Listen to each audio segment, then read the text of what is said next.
Pendant plusieurs décennies, la France-Afrique a défrayé la chronique. Affaire des diamants donnés par Bokassa, président de la Centrafrique, au président Valéry Giscard d'Estaing, qui a pesé lourd dans l'arrivée au pouvoir de François Mitterrand.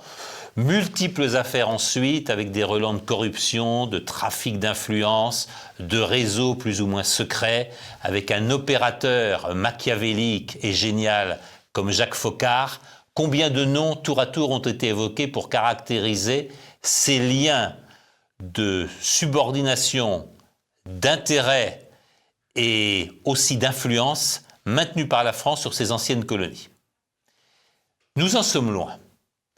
Un ouvrage récemment paru sous la plume de Leslie Varenne, Emmanuel au Sahel, nous pousse à nous interroger sur les relations futures de la France et de l'Afrique. Ces relations ne sont pas bonnes. Ces relations ne sont pas bonnes, un certain nombre de grands opérateurs économiques français se sont retirés d'Afrique.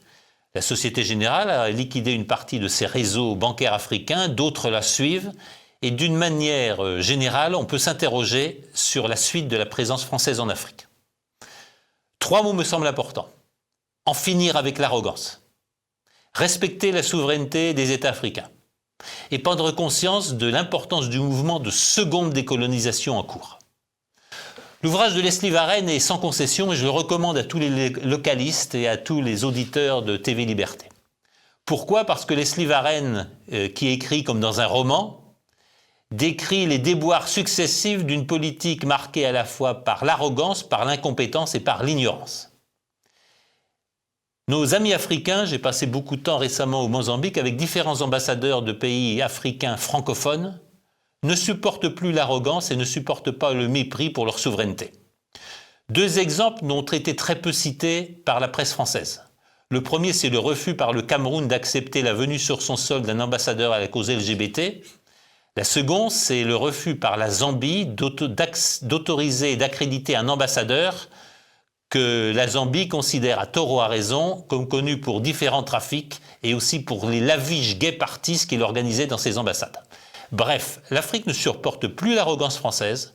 Un ambassadeur me disait ne plus supporter les admonestations de l'ambassadrice de France après qu'il ait reçu à 2 reprises Sergueï Lavrov, ministre des Affaires étrangères de la Russie.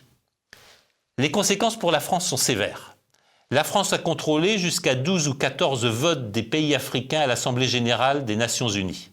Elle les a perdus.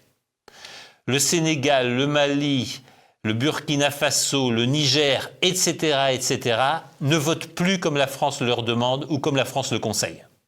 C'est une perte d'influence considérable pour la France qui doit de manière urgente prendre conscience de l'importance de la seconde décolonisation, refonder ses liens avec les pays africains sur la reconnaissance de leur souveraineté et sur la coopération people to people, la coopération décentralisée, la coopération d'affaires. Et oublier le moment où, même après la colonisation, la France prétendait décider de l'avenir de ses anciennes colonies, influencer sur les décisions économiques, influencer sur leur vote à l'Assemblée générale des Nations unies et décider de leur politique étrangère. Elles existent désormais comme nations souveraines, elles refusent toute ingérence. Il est urgent que les opérateurs français, pour préserver l'amitié séculaire entre la France et certains pays africains, prennent en considération ces événements d'une importance majeure.